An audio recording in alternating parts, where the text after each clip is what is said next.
of the Lord into the house of the God. Shabbat Shalom, everyone. It's a blessing to have you with us. Thank you for coming. And you too. Every Shabbat, thank you. And give our regards to Carol as well. And Shabbat Shalom to all our subscribers on YouTube. We're thankful for you. We feel very strongly you're just as much a part of our little brood here, our little shul, as the ones that are physically here. It's the family. It's communicating.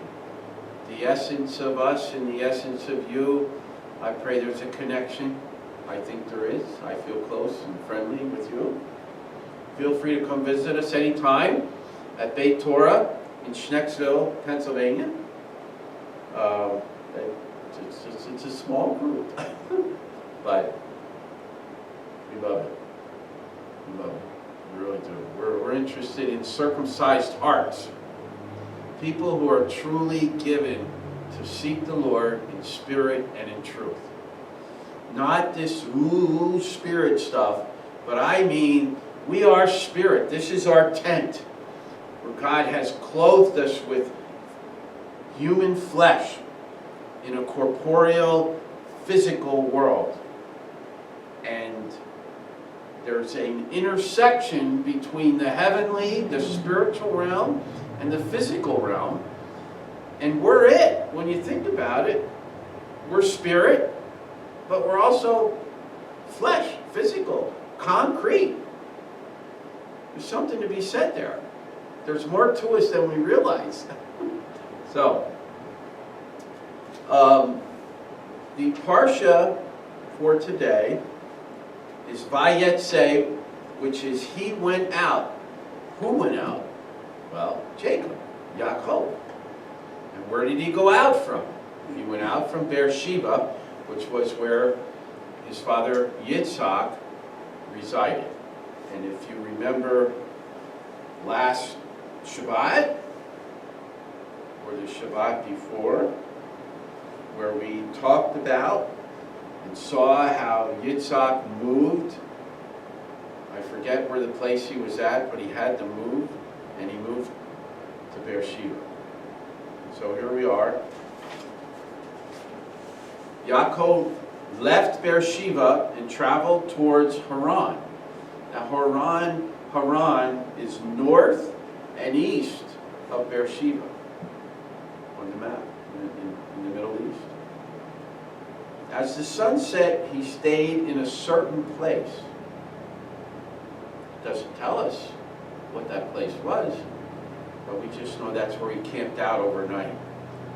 He put a stone under his head and slept there. Anybody have a stone for a pillow?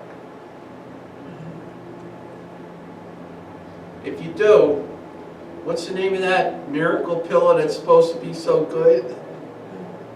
You've seen the ad? I can't think of it. That's my pillow. Short-term memory. So, but I guess that's what they did back then. I don't know. I guess when I don't have a pillow, I find something to put my head on. And if there's only a rock, I guess I'd use that. There's something about resting your head rather than being straight flat down. I don't know what that is.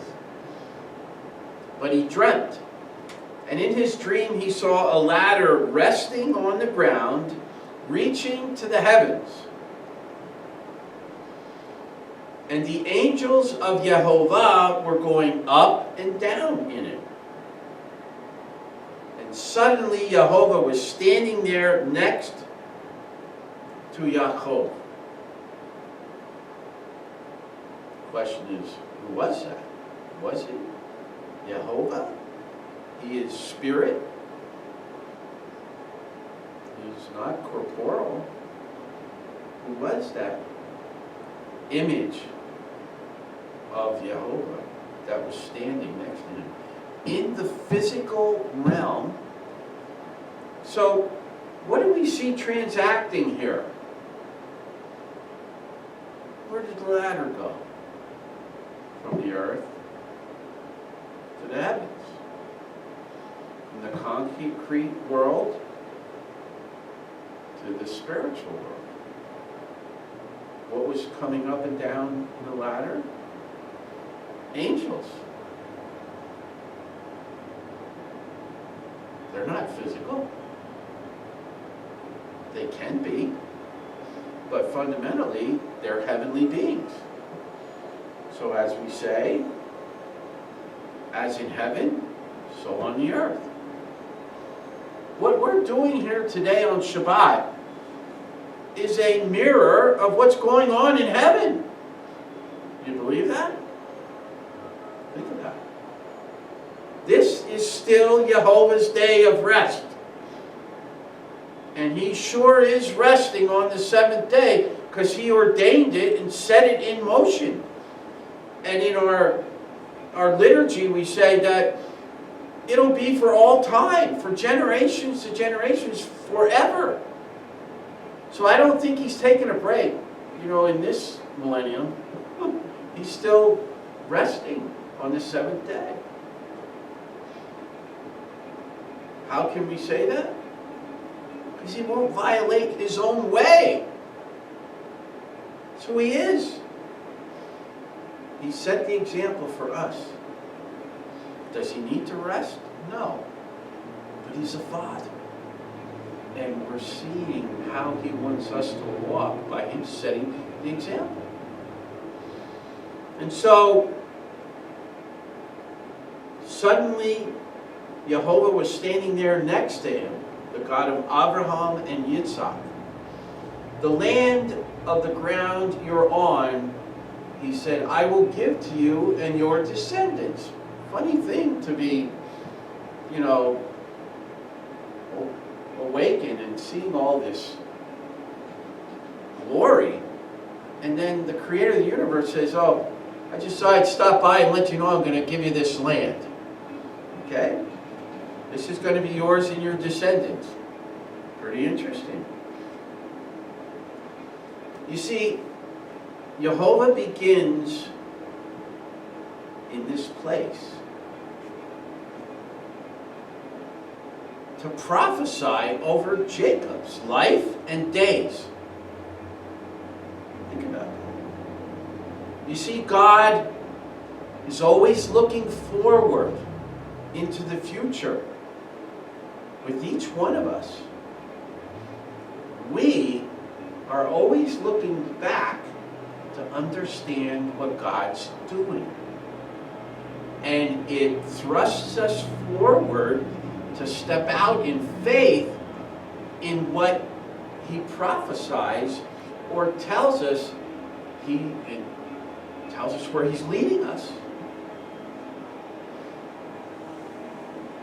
You see, as we look at Jacob's life up to this point, really important, knowing Abraham's life and Yitzchak's life, we realize that Jacob had not realized any one-on-one encounters with Yehovah as his father Avraham as his father Yitzchak and grandfather did.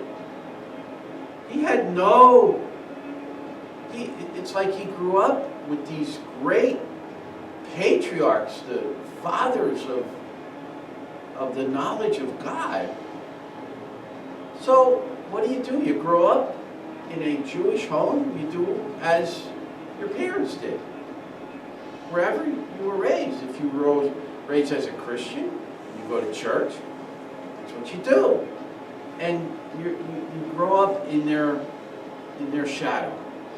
And so really here what we're seeing is Jacob has grown up in the shadow of his parents, and God is now intervening in Jacob's life in a personal, one-on-one way to make the knowledge of God real to him. And we can all say, I would think so, and after sitting and just sharing our lives, that we've had experiences where we know God appeared.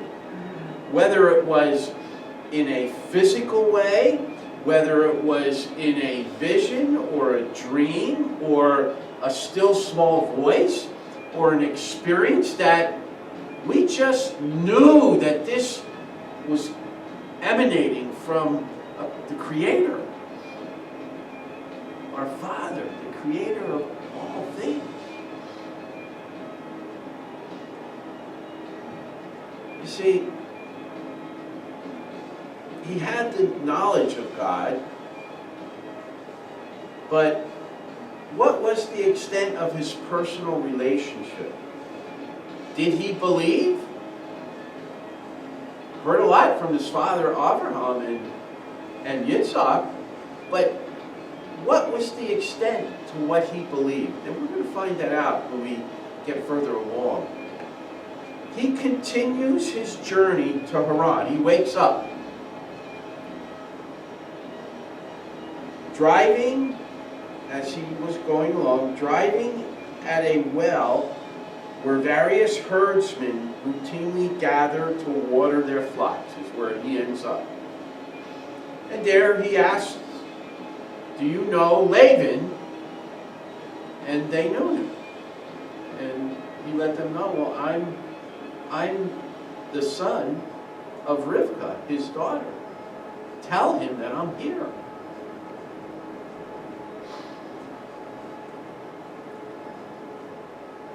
As he is there before the sun sets, it's customary that all the flocks assemble before sunset. And at that time, before sunset, not too far from it, they remove the stone covering the well. And that's where Jacob encounters Rachel. Yaakov saw Rachel, the daughter of Laban, his mother's brother, and the sheep of Laban, his mother's brother's sheep. Yaakov went up and rolled the stone away from the opening of the well and watered the flock of Laban, his mother's brother. And Yaakov kissed Rachel and wept aloud. Wow. Love at first sight. I don't know how many women would be taken aback by this guy walking up and just giving her a kiss. I don't know. I guess that's falling in love. It was the right time. But he wept, and that's pretty profound. Weeping signifies something very deep within us. And so there was something very deep within Jacob that awakened, kind of like Sleeping Beauty. She was a beautiful woman, but that awakened her. So the fairy tale that we see on Disney may not be too far off from some of the dynamics that happen to human beings in the spiritual realm. The spirit is stirred up, and there's a connection made. And so Yaakov had fallen in love with Rachel and said, "I will work for 7 years in exchange to Laban," he said to Laban after they went back. "I will work for you 7 years in exchange for Rachel, your younger daughter." Laban answered, "Better that I give her to you than someone else. Stay with me." So Yaakov worked 7 years for Rachel, and it seemed only a few days to him. I can relate to that. I remember all the waiting, but when I got married, when I met the one that clearly that God had appointed for me, it's like time evaporated. It just seemed like I always knew her. Like all that waiting just evaporated, disappeared, didn't mean anything, I can't explain it. Unfortunately, after 32 years, we didn't finish our mission. But God's faithful. We'll get a replacement, I'm sure, if I'm to finish the mission, which I think I am. So that's all. That had nothing to do with this. Excuse me. But we all share common things, don't we? I can relate to this. You can relate to it. I know you can. When you met your wife, and you're still with her. How many is it? 60? 60 years. 60 years. Yeah. I think he's 100. Oh. Well, we got married. He's getting there. That just reminds me, my godmother, the mother that God gave me, because I didn't have a mother, she turns 90 today. Wow. Unbelievable. Unbelievable. I said, I hope you have another 10. I pray you have another 10. I want to see her make it to 100. That's a blessing of the Lord. You know that. To make it to 100. That is a blessing. And so, Jacob worked 7 years for Rachel, and it seemed only a few days to him because he was so much in love with her. At the end of the 7 years, Jacob expects to receive Rachel. Now, if we remember, and Jacob was kind of in collusion with Rivka when they kind of pulled the wool over, no pun intended, over Isaac in order for Jacob to get the blessing. But did he really? I think Isaac knew that Jacob was the promised within this line of the spiritual plan that God had. I really do. And I won't go into that, but it's in another teaching, something to incorporate. But, so, unaware of the customs, there was no really sleight of hand here. Laban just never told him that, yeah, you can have. He's thinking, well, if he worked 7 years for Leah, and I don't tell him that he's got to marry Leah, he'll work another 7 years for me to get Rachel. Then I really make out, because I have labor. I have help. We don't know what was in his mind, but it was pretty sharp. It worked out. But the nice thing is that it set up the arrangements for Laban to make another 7-year agreement with Jacob. He didn't withhold Rachel for another 7 years. Did you know that? He didn't withhold Rachel from him for another 7 years. That's not what it says. It says that, unaware of the customs, he is given Leah, the oldest daughter. And here's where it says, and Laban then 7 days later, 7 days, not 7 years, but 7 days, Laban fulfills his word by giving him Rachel. So what's this all about? I mean, here we have in the middle of Parashah, we're seeing a family unfold. We're seeing all the dynamics of relationships and humanity, our drive, our desire, our wants, our disappointments, our anger, our deceit, the heart of man is deceitfully wicked above all things. Who can know it? We don't even know what our wicked potential is. We probably don't even know how good we can be. But they're both at play in our lives, in our psyche, in our world.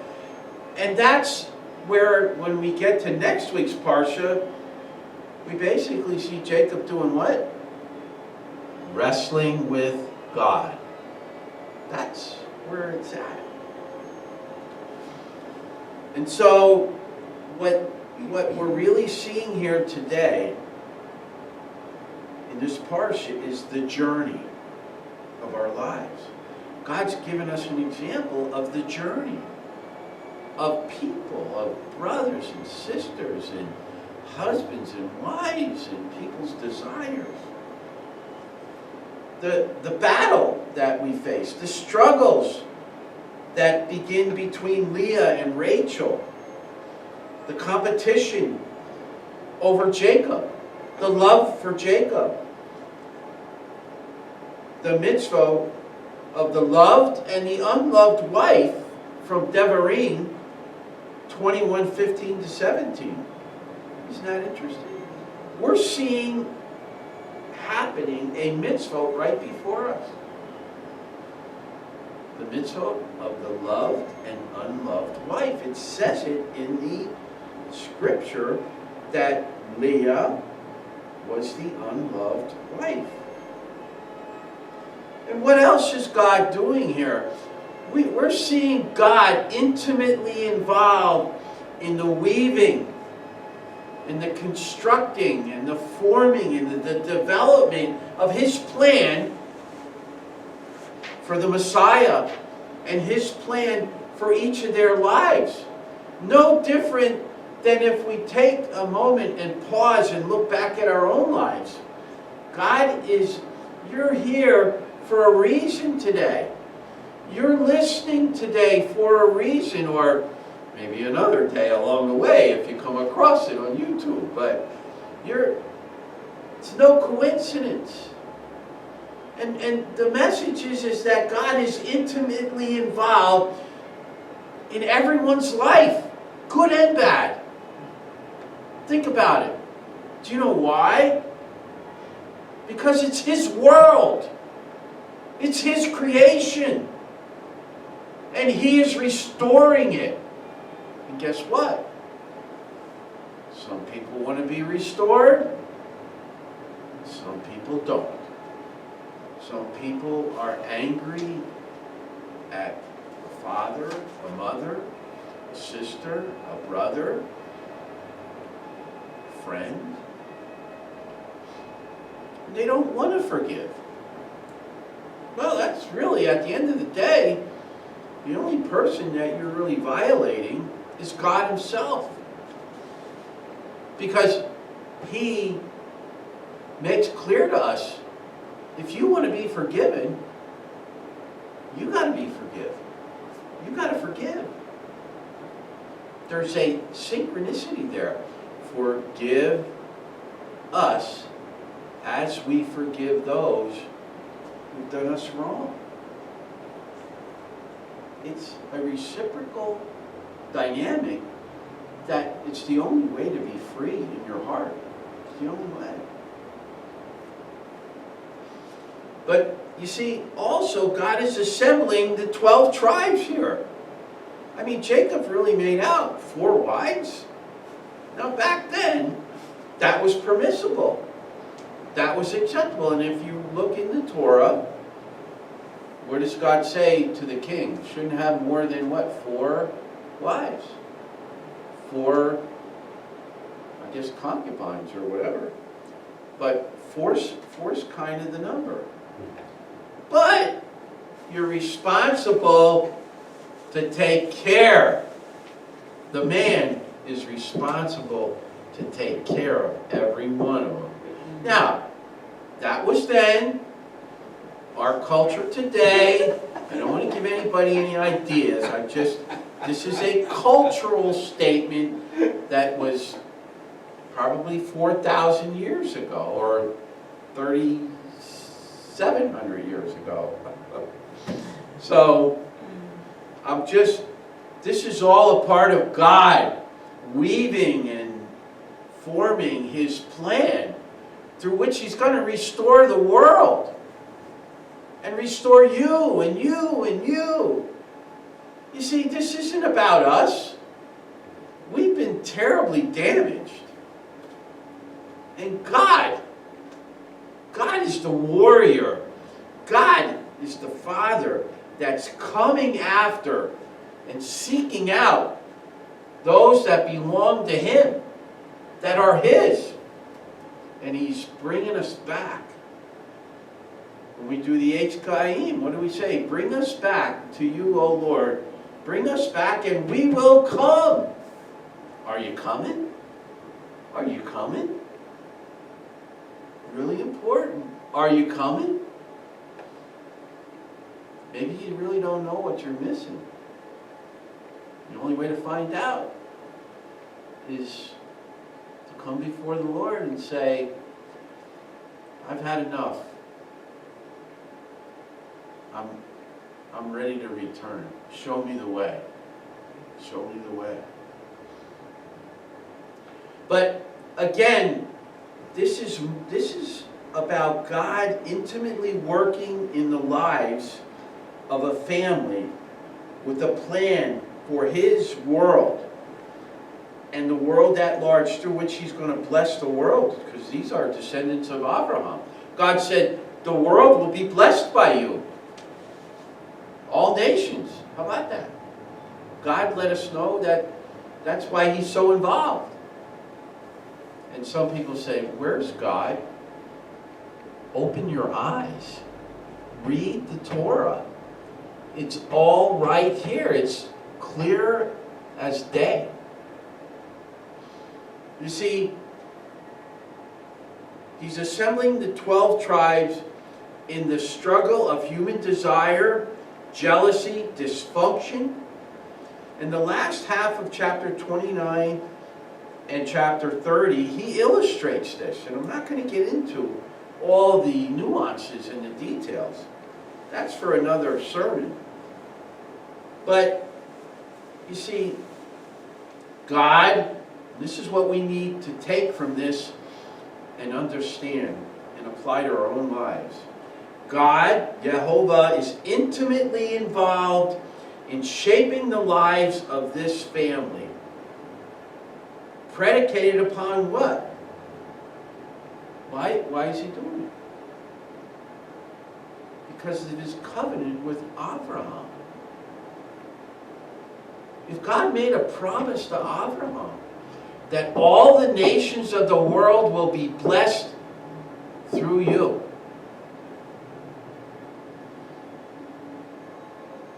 well,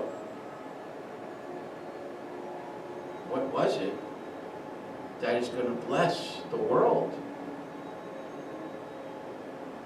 The Moshiach would come through the line of Avraham.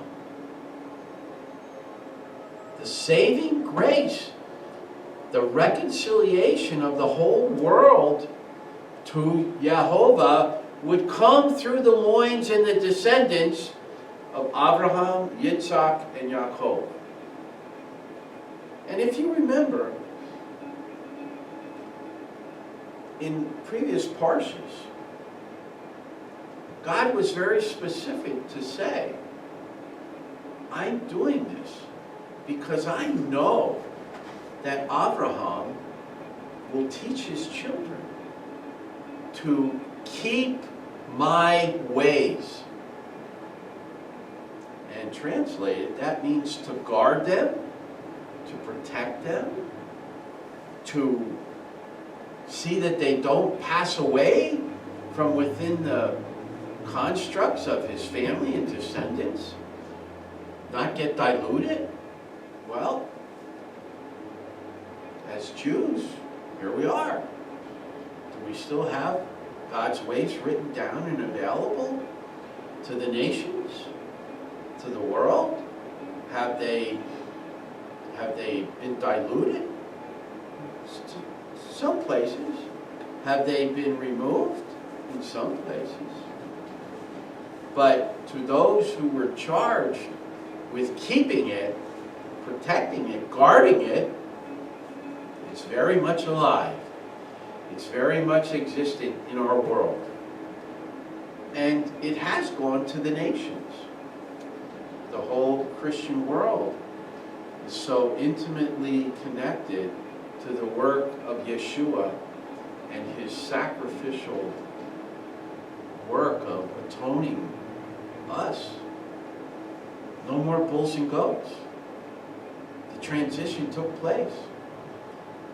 Once for all past, present, and future sin. Yeshua's giving of his life satisfied the Father, Yehovah.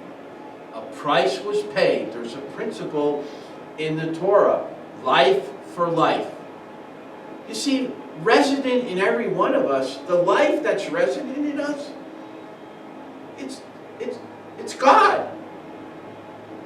They don't know what transmits in your blood, the life force. They don't know. They call it the God molecule or something. They're kind of real. The scientists are trying to figure this out, but they still haven't. It's theory. They're guessing, but they won't really know until they see him face to face. Then they can put all their research and books down and just say, it is he. I know. There's a knowing that has nothing to do with the intellect or math or research. There is a knowing of God that goes beyond the physical, mental, emotional world, the concrete world. I just know that he is, and you can't take that away from somebody that has that knowing.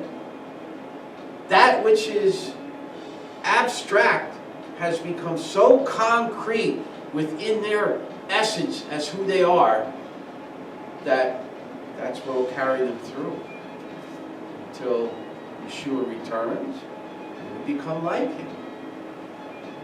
We are becoming like him in our journey of our lives.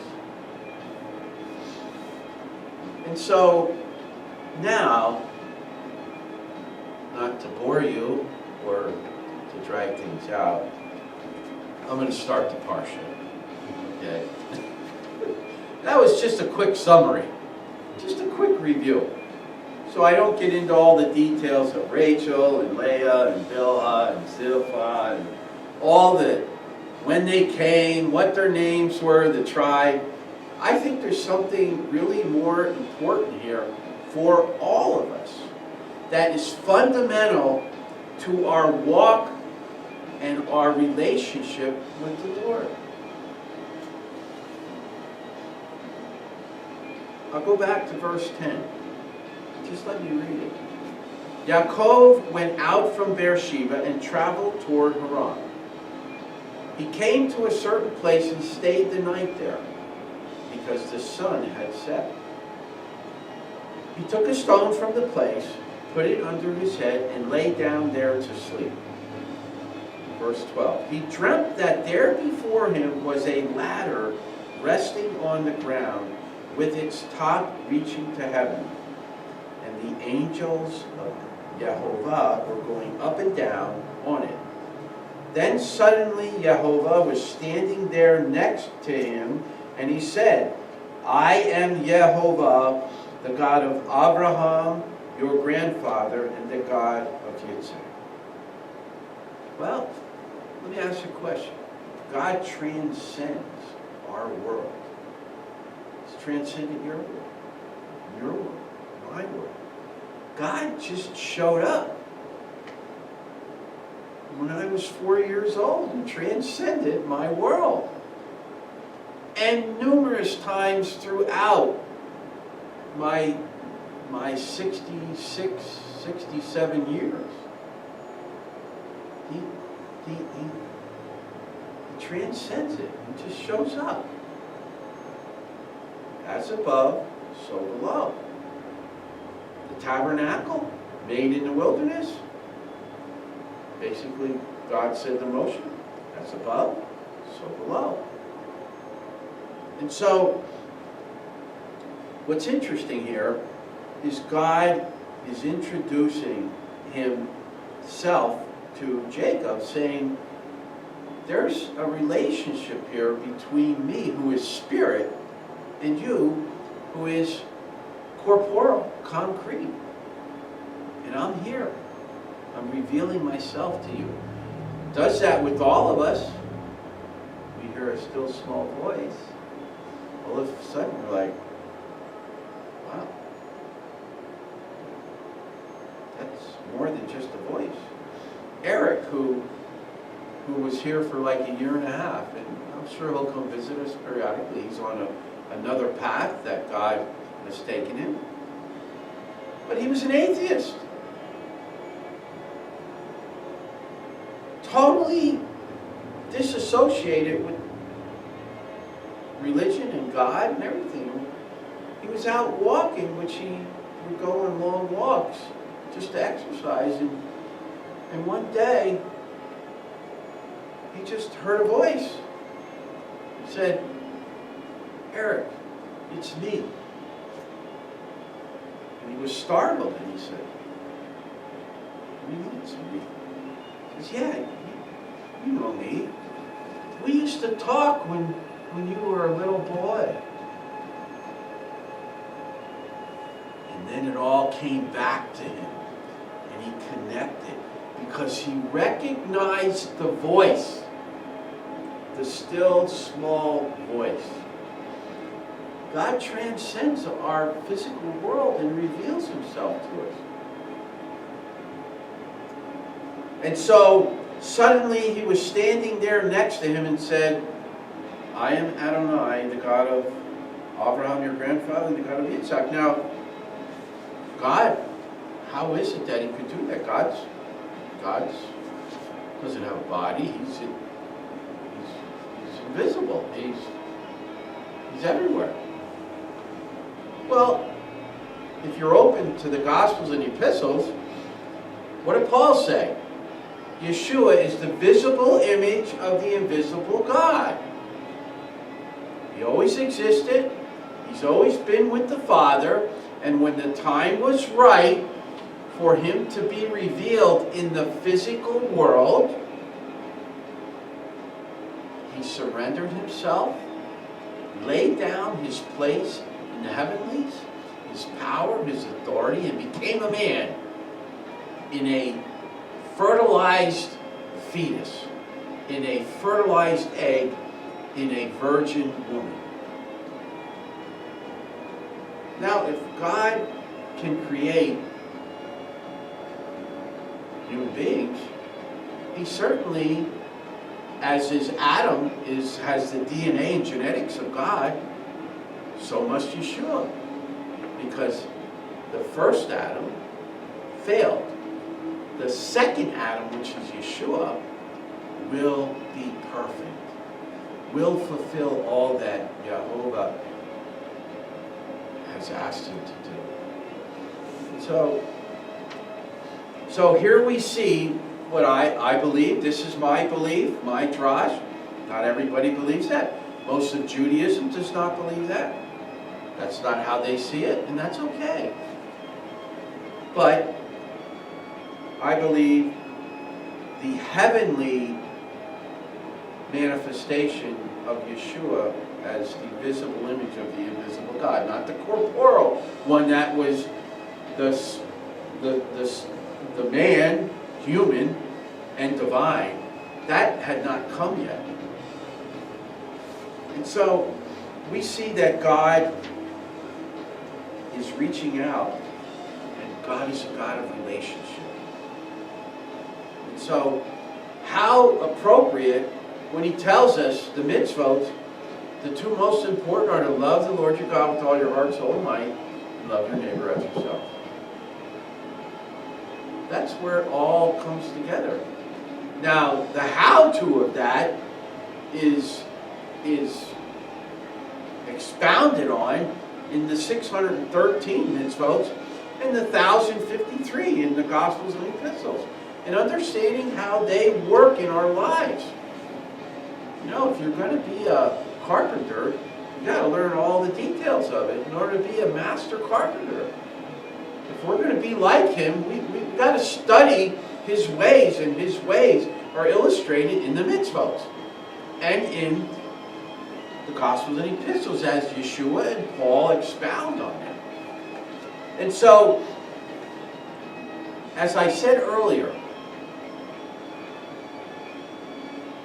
what took place here is that God showed up for the first time in Jacob's life and prophesied over him.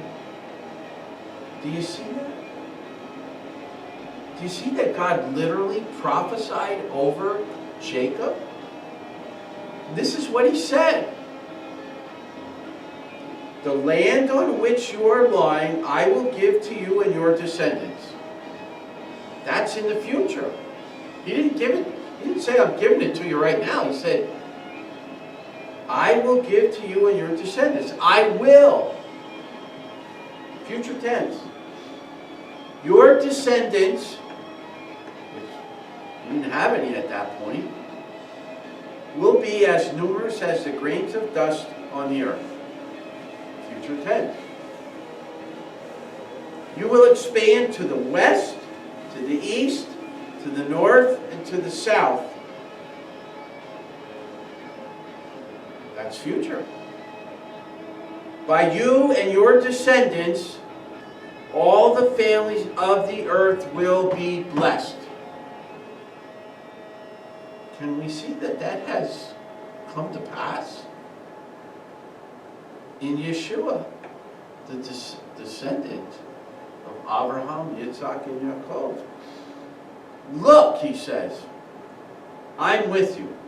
You see, Jacob needed an experience in his life that made God real and personal to him. We all need that. And if we are seeking God, if we're seeking to know the truth and to know him, Yeshua said, I am looking for those who wish to know me in spirit and in truth. But he says, look, I'm with you. Each one of us need to know that. Do you know that God is with you? Emmanuel? I will guard you wherever you go.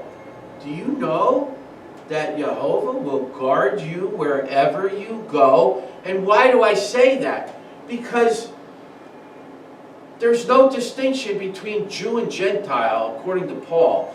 Those who believe in one God, in Yehovah, the supreme being of the universe, through whom the Son of Man was brought into the world, who's seated at the right hand of the Father, we don't worship Yeshua as the God overall. Yeshua has humbled himself and maintains that position at the right hand of the Father. He's not sitting on the throne above the Father. It is the Father, Yehovah, that is to be worshipped and praised and glorified. Nowhere did Yeshua usurp that position. He always turned everything towards the Father. I see what my Father's doing and I do it. How could you acclaim that he thought he was God? He's the Son of God.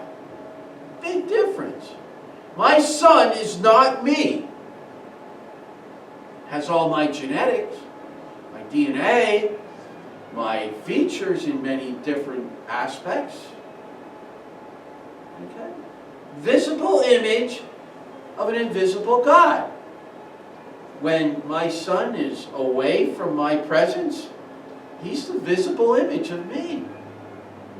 It's real simple. But getting back to the prophetic word, and this portion is to let you know that God has prophesied to you who believe in God, who believe in Yehovah, who have received the atoning sacrifice of making peace with Yehovah, You are now grafted into the commonwealth of Israel. Okay? You are part of Israel. There's no distinction between Jew and Gentile.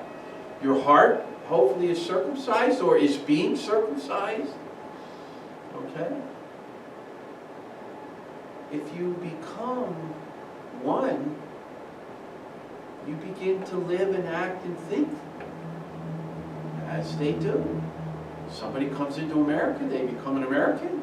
They begin to take on the qualities and characteristics of living and being like an American.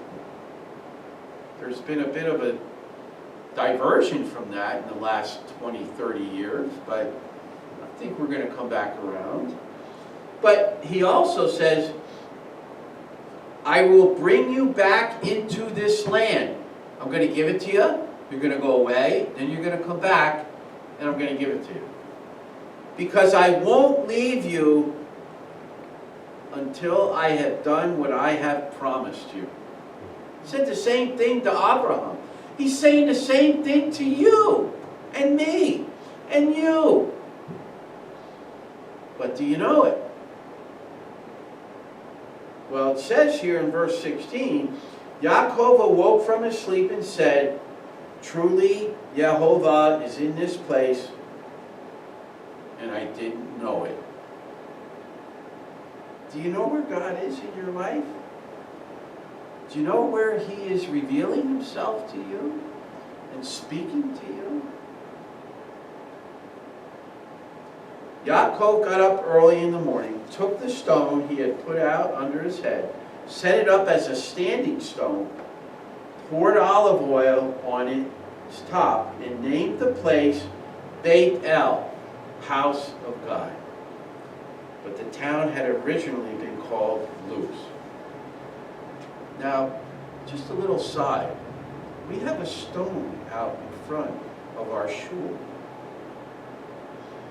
that the former lady, Camille, who taught children here, she wanted to name this place the house of God.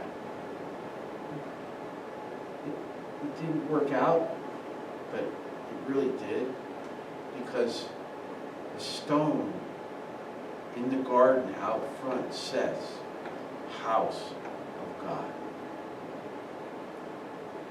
Did she know she was making a statement about Beit-El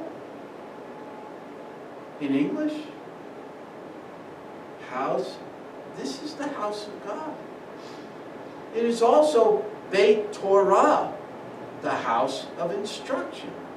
We are here to raise up individuals whose hearts are circumcised and given to seeking God in spirit and in truth, and to being transformed into the image of His Son and becoming His sons in the real sense of the character and function of their lives. Yeshua only had 12 disciples. He didn't have an arena of 10,000 people. And neither do we, nor do we want to. We want to just minister to the people that God sends us, and to be a part of God working in their lives, to bring them to the place where God is leading them. I said to Eric when he was here, I said, I don't know how long you're going to be here, but I'm just here to help you to be a part of giving you room to discover God's calling, where He's calling you, what He's calling you to, and prepare you to go do it. And now he went, and he's doing it. And that's a blessing. I wish him all the blessings of God in his going and in his following where God is leading him. It's not about Beit Torah or us. No, you come, you learn, and you move on to where God's called you to be. hopefully we can coach you along the way and encourage you and give you the truth that God's given us. So, you see, Yaakov then, see, here's where the relationship begins with God and Jacob. Jacob took this vow. He presented this. He made a request, a covenant, an agreement, he was bargaining with God. He was testing the Father. He was trusting but verifying. What did Ronald Reagan say? Trust but verify. That's what it's about. We just don't glibly just trust anybody. There's a process that has to take place. Check and balance. Check and balance. That's only wisdom. Good sense. Can we get it wrong? We're human. We're human. So, Yaakov engages in relationship with God in a new way, not just of his knowledge of God and his fathers and grandfather. And he says, if God will be with me. It's interesting.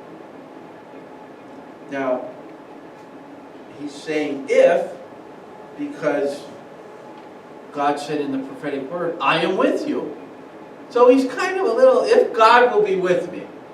You said you were going to be, but if you're with me, I will guard you wherever you go. If you will be with me and will guard me. He's repeating what God told him he would do. Didn't trust him right away because he's kind of negotiating with God here. If you really do this stuff you're saying, if you will guard me on this road that I am traveling, his life journey, giving me bread to eat and clothes to wear.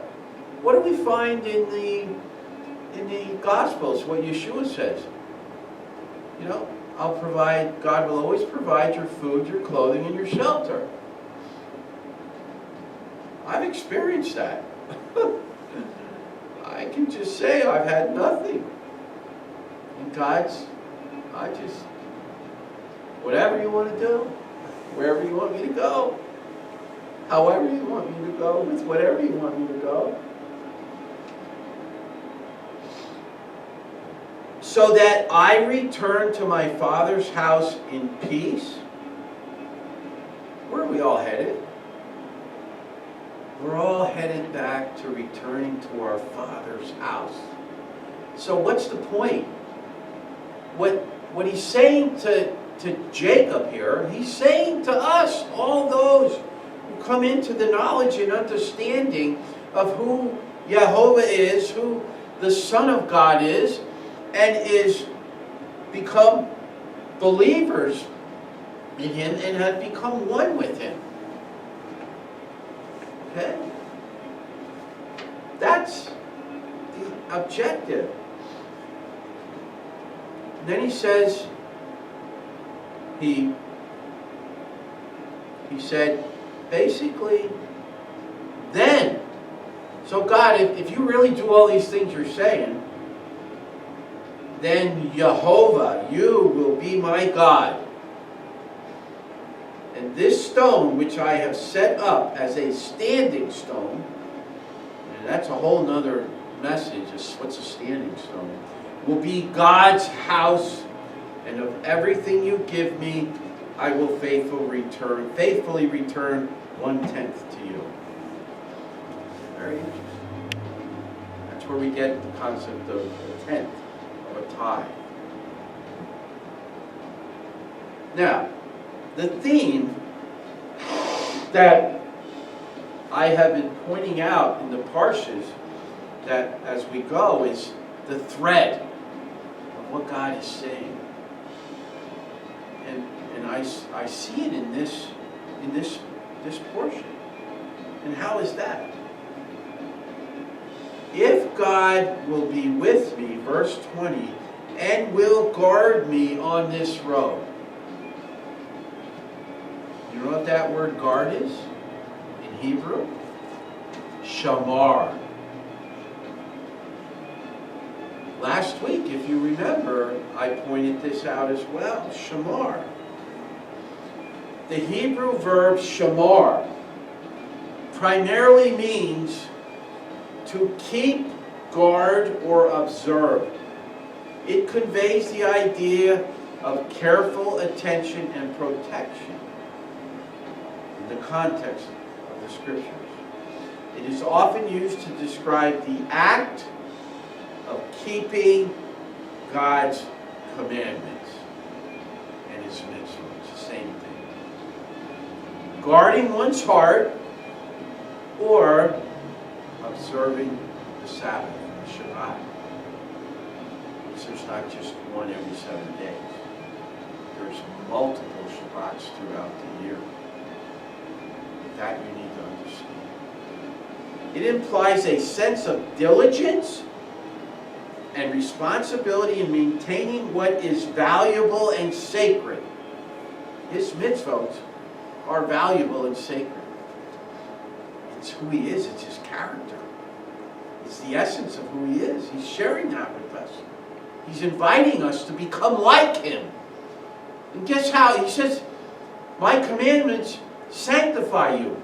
Well, what does it mean to sanctify you? Restore you. He's letting the world know and Jacob know, I'm here to restore you. And Jacob begins to enter into this relationship, this personal understanding of who God is. And he's challenging God. He's negotiating with Him. Just like his grandfather Avraham did over Sodom and Gomorrah. A little bit of negotiation. Always worth it. Yeah? And so, in ancient Israelite culture, the concept of shamar was integral to the covenant relationship between God and His people, and between us. Now, to the Jews and to the Gentiles, to all people. Because God meant from the beginning, if you look for my teaching on who are the Jews and who are the Gentiles, and where did they come from, 11-week teaching, I explain that. There never were Jews and Gentiles. There was only humankind. But in order for God to institute His plan of restoring the world and restoring mankind, this was the path and the plan that He created. And it happened to be beginning with Avraham. And we all know that to be a Hebrew means to be one who crosses over. That's what it means to be a Hebrew. Crosses over from what? Well, from death unto life. From no knowledge of God to knowledge of God. When they crossed over the Sea of Suf, they became Hebrews because they trusted. They were Hebrews because of being descendants of Abraham, but there's a physical Hebrew and then there's a spiritual Hebrew. By crossing over from death unto life and having your heart circumcised, where God shows us who He is. And we are to as Israelites and as believers, we are commanded to guard, to protect the laws and decrees given by God as a sign of their faithfulness and devotion. Did you want to know how you show your faithfulness and devotion to God? Guard the commandments. Share them. Explain them. Help people assimilate them into their lives. This term also reflects the agrarian lifestyle of the Israelites. They were shepherds who would shamar their flocks. Protect them. Guard them. Ensuring their safety and well-being. The idea of guarding and keeping was deeply embedded in the societal and religious practices of that time. And as believer, it should be resident in our culture as believers in Yehovah, in one God, in Yeshua. It should be that which characterizes us. And so, I see the thread of, if you love me, keep my mitzvahs, keep my commandments. It's not just in Yochanan, the Gospel of John, chapter 15, verse 7 through 11. It's right back here in Genesis. It's in Genesis chapter 3, verse 24. The cherubim guarded, shamar, the tree of life. It's the same word. So, don't tell me the mitzvot and the commandments were done away with. You're deceived. You believe in a lie. It's been twisted and distorted. We're to guard them, to know them. Thy word have I hid in my heart, guarded, protected, that I might not sin against thee.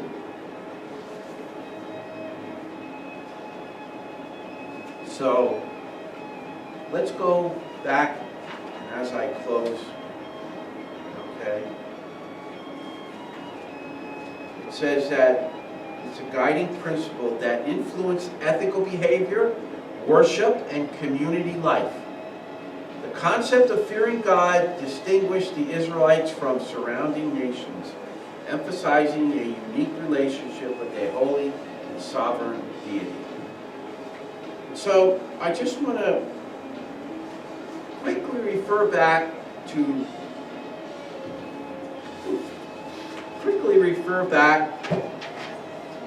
okay, I got competing elements here.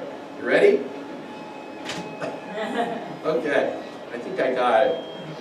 Okay.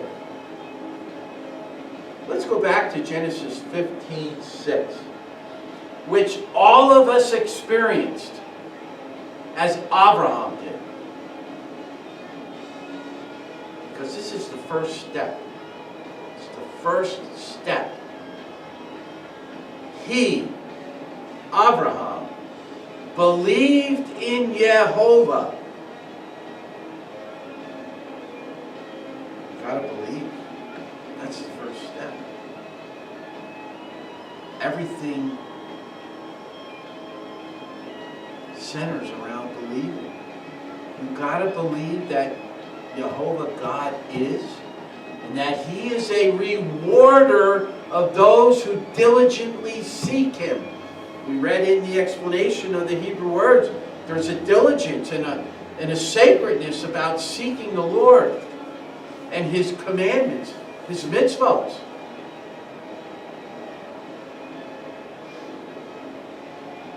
It's kind of interesting that this is where God made the covenant and promise, the sacrificing of the animals that He walked through and made a covenant with Avraham.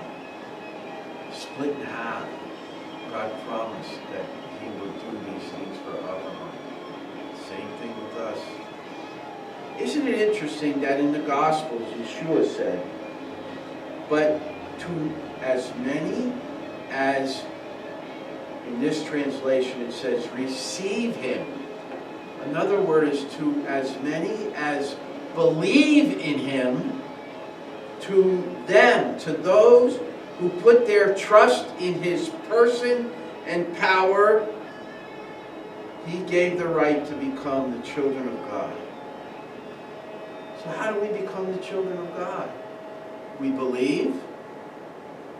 And ask God, I just gave you a prophecy here that is just as relevant to you as it was to Jacob. When you embrace that and believe and trust Him to do all those things, you will become the children of God. Not because of a bloodline or a physical impulse or a human intention, but because God did. As he appeared to Jacob, he'll reveal himself to you. It says in Yochanan, I'll put this on my YouTube channel, I didn't write the chapter down. The Word became a human being and lived with us. And we saw his Shekinah. You know what Shekinah is? It's the glory of God. It's the presence of God. They saw the Shekinah glory of God on Yeshua. The Shekinah of who?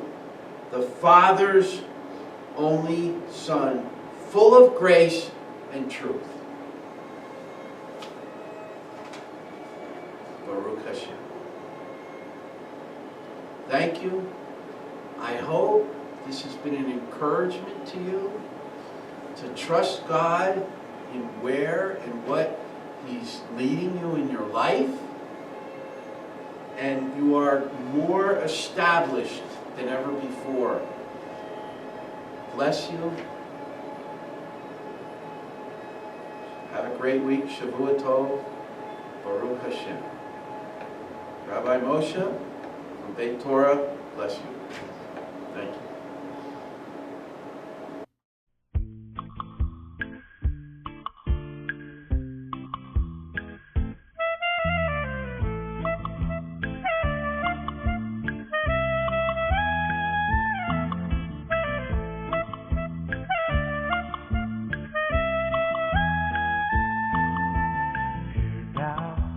Hear thou, Jacob, my son.